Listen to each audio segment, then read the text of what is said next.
souls.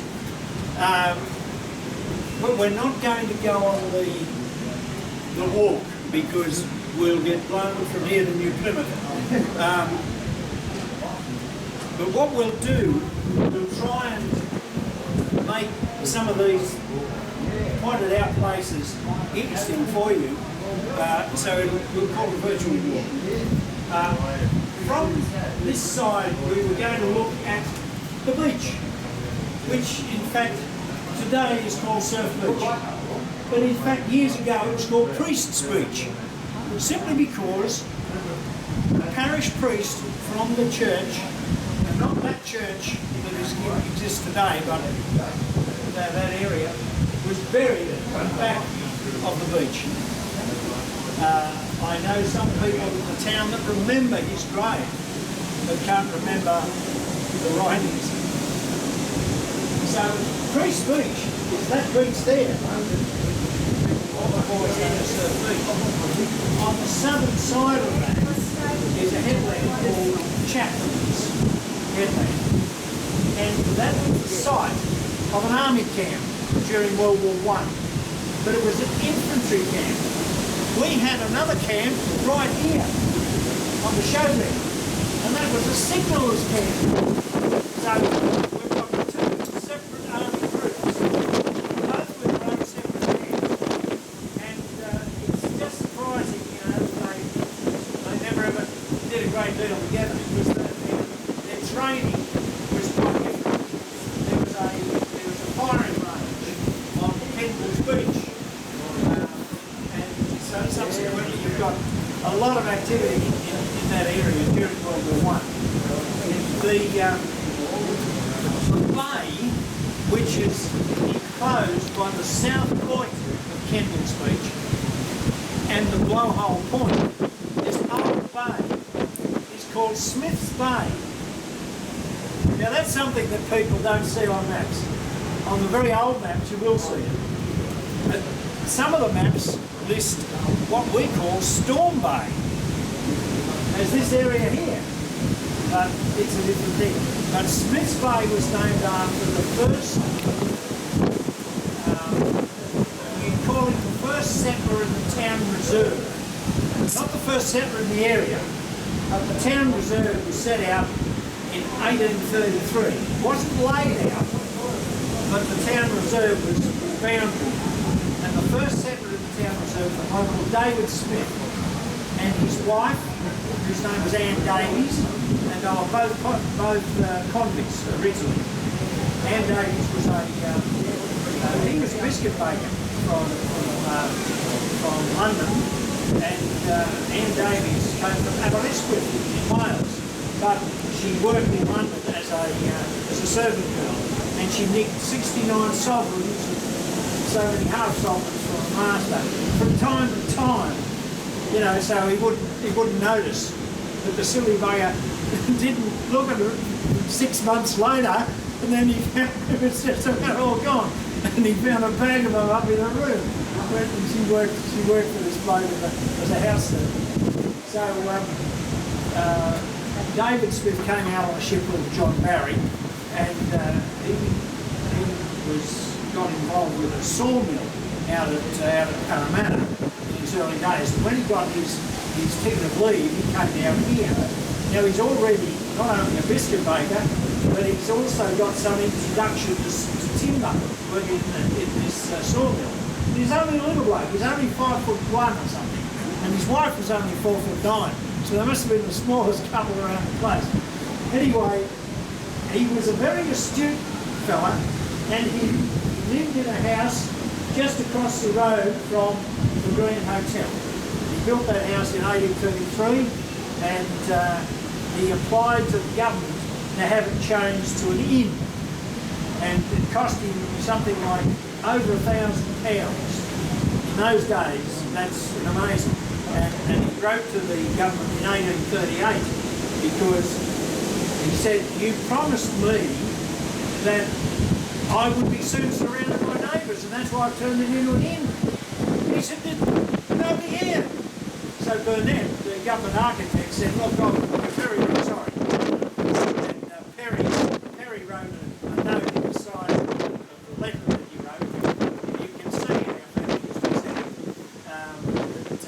apologised. Mr. Burnett was going to lay out the town. It was going to be sold in blocks. That was wonderful. So he laid the town out brilliantly, but he did it from his desk in Sydney. So subsequently, Thompson Street comes up the hill, drops off into a gully on the far side, comes up again as Thompson Street up the other side. There's no continuity, and it's a crazy setup. And the streets where nobody's still living in these streets, are in the paddocks. So the town had a higgly-piggly start. But the people who bought blocks of ground in the first land sale for this area did very, very well, because they were paying big money for blocks of land out there. And I tell you what, land prices, things like that haven't changed very much. But a fellow called James Donnythorne, in fact, bought about 7 blocks of land here, and he did it as a speculator, as a land speculator. He came to the East India Company, in fact. So we've got Smith's Bay, Priest Beach, Davy's house. Now Davy became an entrepreneur in timber, Southern Red Cedar. Southern Red Cedar was the thing that drew everybody down here, particularly emancipated convicts. And they could cut the timber, they would turn it into plinths in pit sawing situations, and then he would act as the middleman to put it on a boat and send it off to Sydney as plinths, you know, It was a great furnishing timber, and just brilliant. Southern Red Cedar, not West. So that's one of the major things that really got this place going, because once they cleared the rainforest, because this area was solid rainforest right down to the water's edge. And you can see that by some of the trees that are at the water's edge these days that were rainforest trees. Like they've got tall trunks. Normally they would be squat trees like thick trees. They've got tall trunks and small canopies. When the tree was in the rainforest situation, it grew to the light. You had to get that way. And but a lot of people now, they say, oh, what? It's all solid rainforest, where is it? You know, well, it was cleared. It was cleared by people who got clearing leases from larger grand holders, and so that's how the town sort of grew up. So what we'll do now, we'll go around to the other side of the building, and we'll find that the weather conditions down there are somewhat more pleasant than this one. So we'll sneak down this side and we'll talk about that.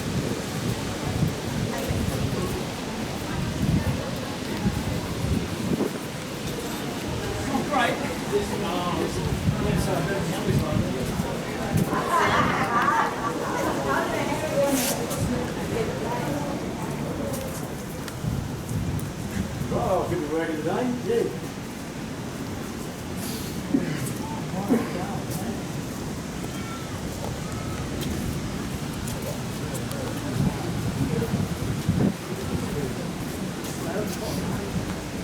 I'm just wondering whether we should stay here or go down and sit in the grandstand, but I think this is not too bad.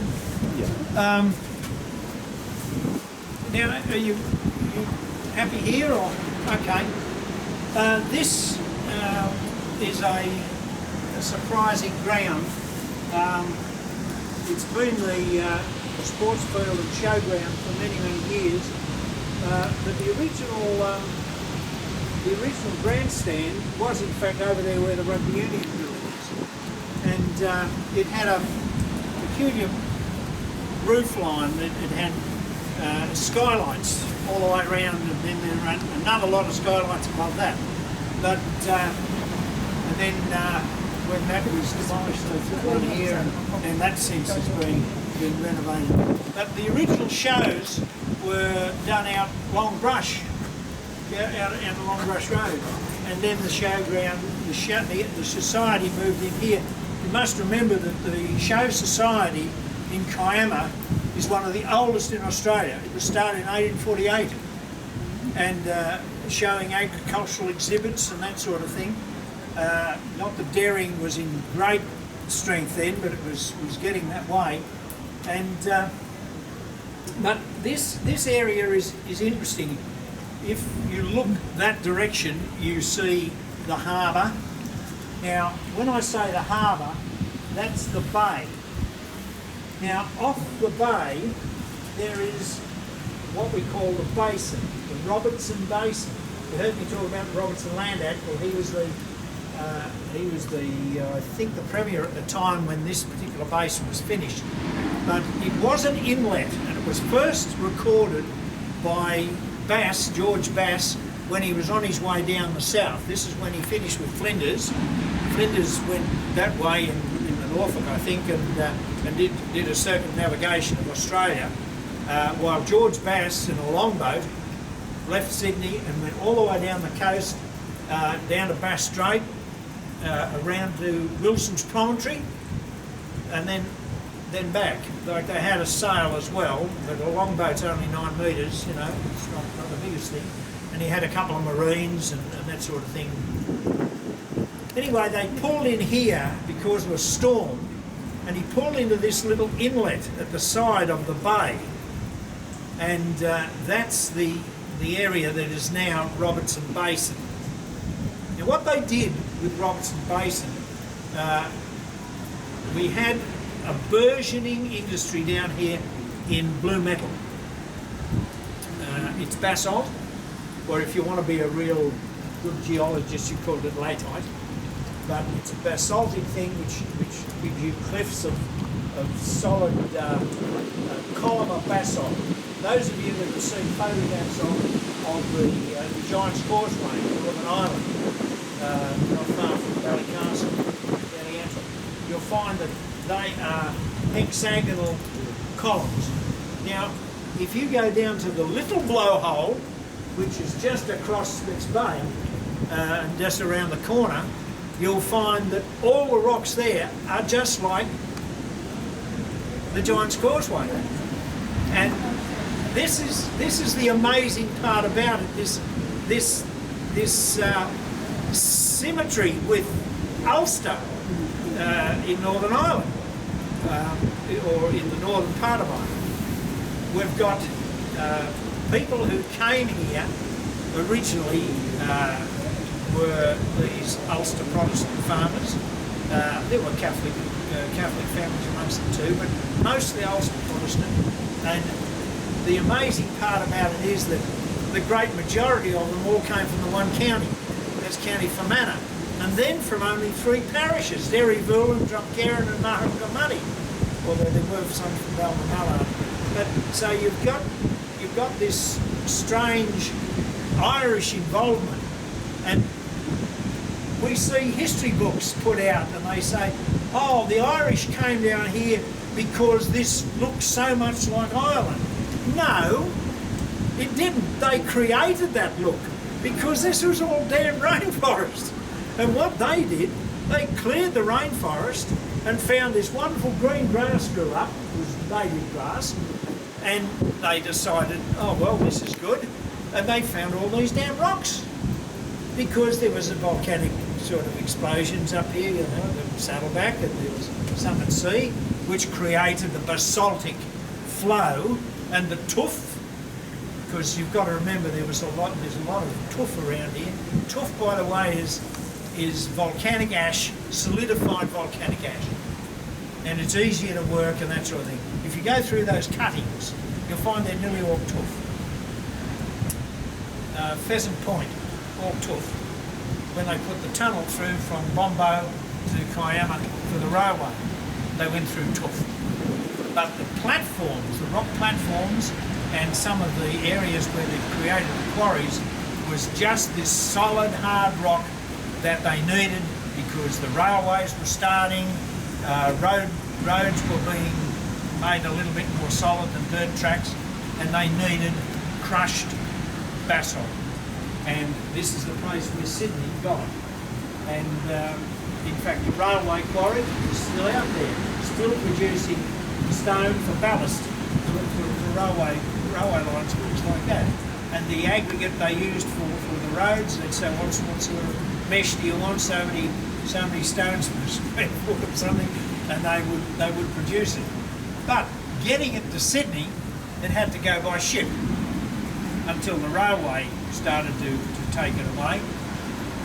And the basin had to be built because they just couldn't moor the ships in the harbour, which they used to, and put the anchors on these mooring chains, which are still across the harbour. So they had to create the basin, and they put in hoppers. They're great wooden hoppers, and they would bring the aggregate down, the basalt down, in carts, horses and carts, and they'd tip it into the hoppers, and they would fill the holes with loose blue metal, and off the ships that sailed to Sydney. And then later they had the little trains that came down the main street, and others went up around Blowhole, the post office corner, up around the Grand Hotel corner, and discharged their stuff into railway cars there. So that's my grandfather told me about that. Yeah. Because he worked at Blue Metal Quarries in the 1914 Yes. during the Second World War. That's right. Yeah. Well, these were When you these the train were stop, part. right? These When you the little train stop. We ran over a little girl and killed her one day. I'll tell you why that stopped the first moment. But no, it was roughly the 1950s. Yeah. And the rails are still there. It's all covered up with concrete. But not concrete, but the whole idea at that time was they could put it straight onto trains at their own siding, and then swing onto the main line around Longbow, and off they go with it. But we had quarries all over the place, and these quarries are now different things now. Carson's quarry. Now, Carson's were people who came from Ballymena in County Antrim, and they were quarrymen, and their quarry is up in Farmer Street, no, Barney Street, and it's now where other companies have got their headquarters, like Burnett Trees. That was my grandfather. There you go. That car. And you've got other quarries that are around. The government quarry up at Pikes Hill has now been recycled into sports fields, the nursing home, and the sports centre. I say Kiama's the greatest recycler that you could possibly get in Australia, because we even recycle holes in the ground. And we certainly do. But we've got industrial estates up at the end of the main Terrelong Street. So that's what the harbour actually.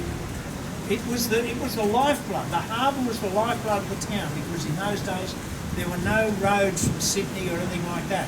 And the only road to get anywhere was actually over Saddleback on the old cream road, the old milk road. But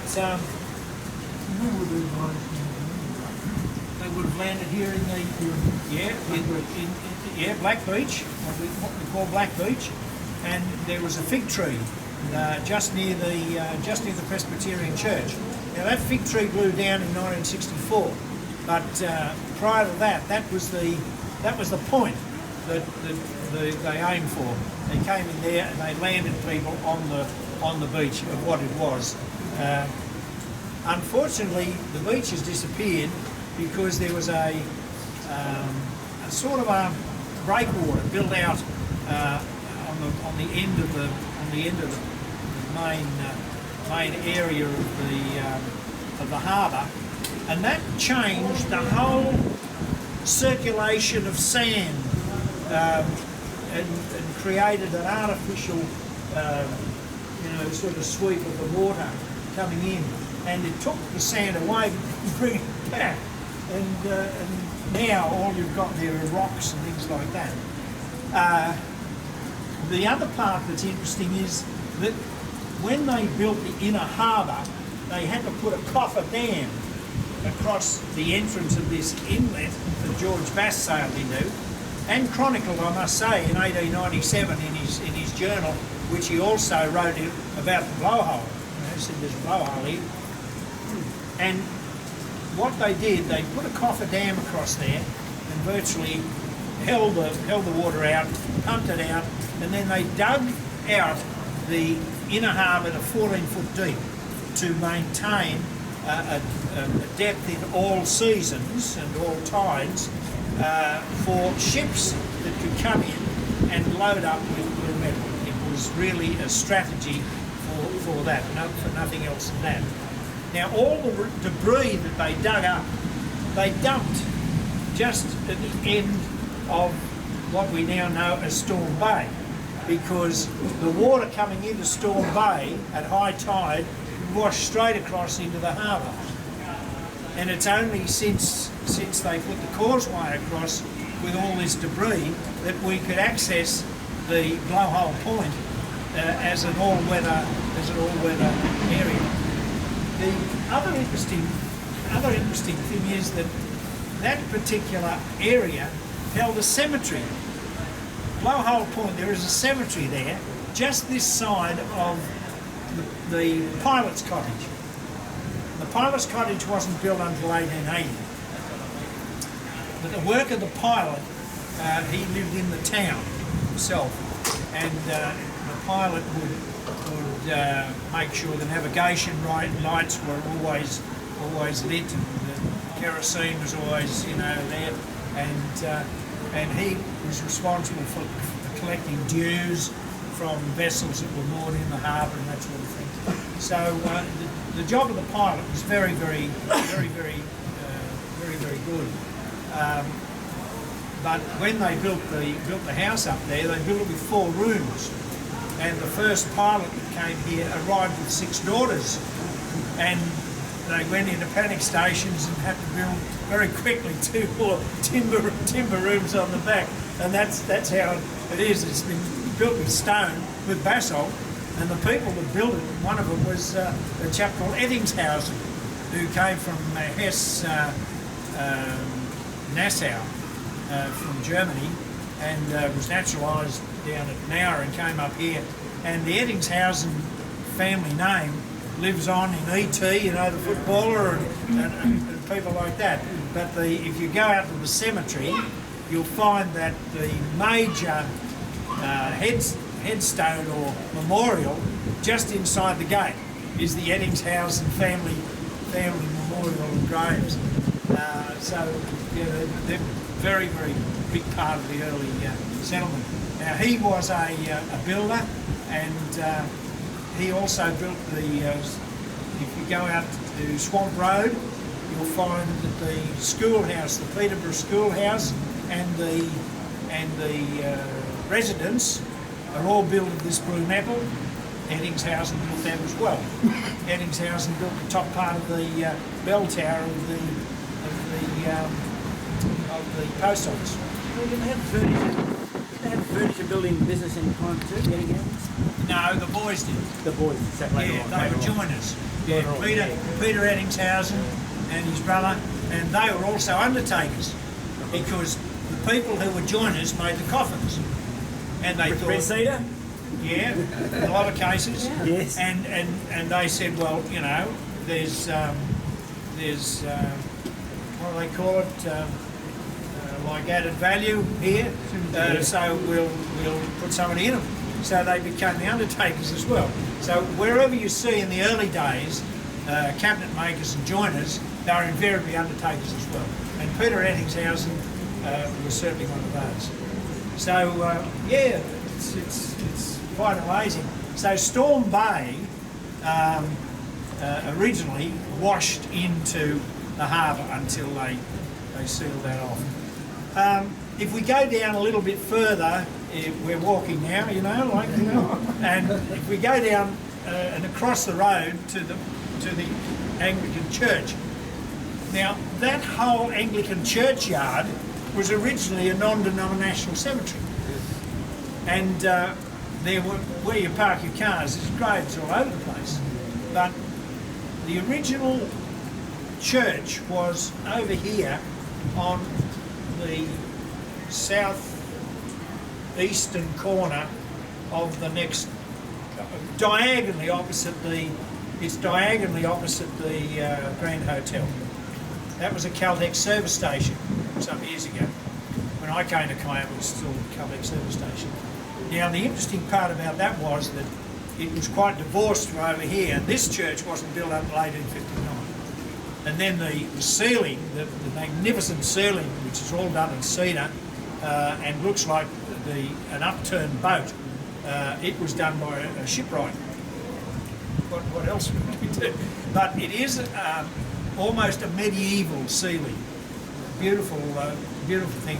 So go in there any time and have a look. But behind the church is a grave that has existed there for many, many years, since the 1820s. And it's the grave of a first fleeter, and his name was Corporal Gowan. And John Gowan had a daughter who was married to one of the incumbents of the parish down here at that time. And he came down to visit her. Last time we knew of him, he was up around Cobbity somewhere, and he must have come down to visit her, and he died down here, so they buried him there. So, which is a strange place, you can't imagine a first fleet being buried there. So, that's that part. And when you go a little bit further down the street from the church, you'll find an obelisk across the road from the post office on the harbour side, and that is the mileage, registered mileage post from the General Post Office in Sydney to the post office here in Kiama. And it used to be on the post office corner until a truck came around there one day and bang, no obelisk. So they put it all together, piece by piece, and they put it back over on the other side, and they thought, God, nobody will run over it here. And just to make sure, they put a big iron railing around it as well.